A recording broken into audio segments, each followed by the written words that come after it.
Hello বন্ধুরা, কেমন আছো তোমরা? আমি তোমাদেরকে আজকে আমার বিদেশের একটা গল্প শেয়ার করব।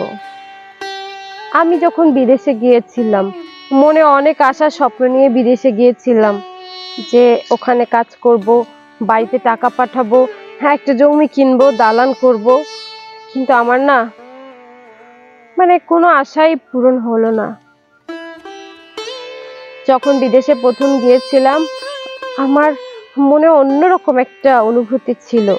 বিদেশের বাড়ি অনেক সুন্দর, অনেক ইনকাম হবে, বাড়িতে মোটা মোটা টাকা পাঠাবো।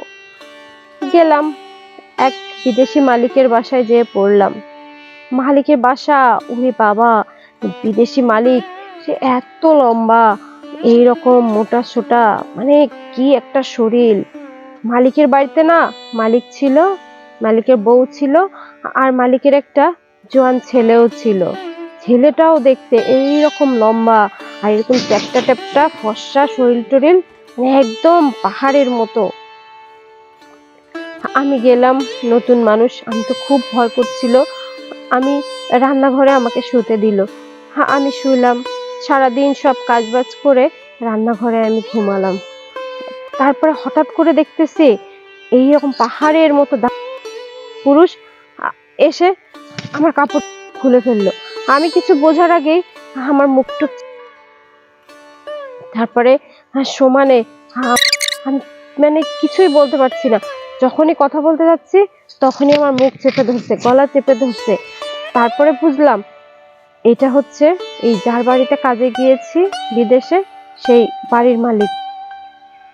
আমার সাথে সমানে অনেক দাগ বানিয়ে দিল। পরে আস্তে আস্তে আমার নিচে নামলো। আমি তো সালোয়ার পরা ছিলাম, আমার সালোয়ারটা হঠাৎ করে টান, আমি যতই জোরে চিৎকার করি সে আমার তত জোরেই মুখ আটকে ধরে, গলা চেপে ধরে, সে আমাকে মারার হুমকি দেয়। বিদেশের বাড়িতে আমিও কিছু বলতে পারছিলাম না, অনেক বাধা দেওয়ার চেষ্টা করছি কিন্তু পারিনি। তারপরে মালিক এত বড় লম্বা ছিল, আর তার ম্যাচ এইরকম মোটা ছিল। উফ,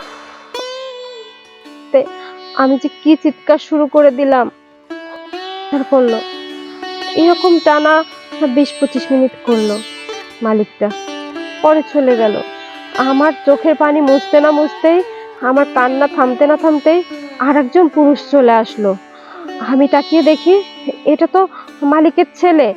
ওরে বাপ রে বাপ! এত লম্বা, ফর্সা টর্সা শরীর, এরকম চ্যাপ্টা ট্যাপ্টা, অনেক ভয়ঙ্কর অবস্থা। আমি ভয়তে কাপড় চোপড়গুলো পরে দৌড় দিতে গেছি। তখন মালিকের ছেলে আমাকে সমানে কোলে তুলে নিছে। কোলে তুলে নিয়ে রান্নাঘরে, ওই যে রান্না টান্না করে যে একটা টেবিল আছে, ওর উপরে বসিয়ে দিল। বসিয়ে দিয়ে আবার শুরু করলো আমার অনেক অনেক কি করলো, চাপাচাপি করলো পুরো আমার শরীরটাকে। এরকম অবস্থা। আস্তে আস্তে নিচে নামলো। নিচে নামার পর হঠাৎ করে মালিকের ছেলে তার চেনটা খুলে ফেললো, এত মোটা ছিল। উফ, অত্যাচার করে আমি ক্লান্ত হয়ে কখন যে ঘুমিয়ে পড়লাম বুঝতেই পারিনি। পরের দিন আবার শুরু হলো। একবার মালিক আসে, তার দিয়ে আমার সাথে অত্যাচার করে। পরবর্তীতে মালিক বের হওয়ার আগেই মালিকের ছেলে চলে আসে। তারা বাপ ছেলে মিলে ক্ষত বিক্ষত করে দিল। কি করব বন্ধুরা বলো? এত অত্যাচার সহ্য করতে না পেরে আমি বাংলাদেশি দূতাবাসে যোগাযোগ করি। ওখানে তাদের সহযোগিতায় আমি এবার দেশে ফিরে আসছি। এখন আমি চিকিৎসাধীন আছি। তো বন্ধুরা, আজকে আমি আমার গল্প এখানেই শেষ করলাম।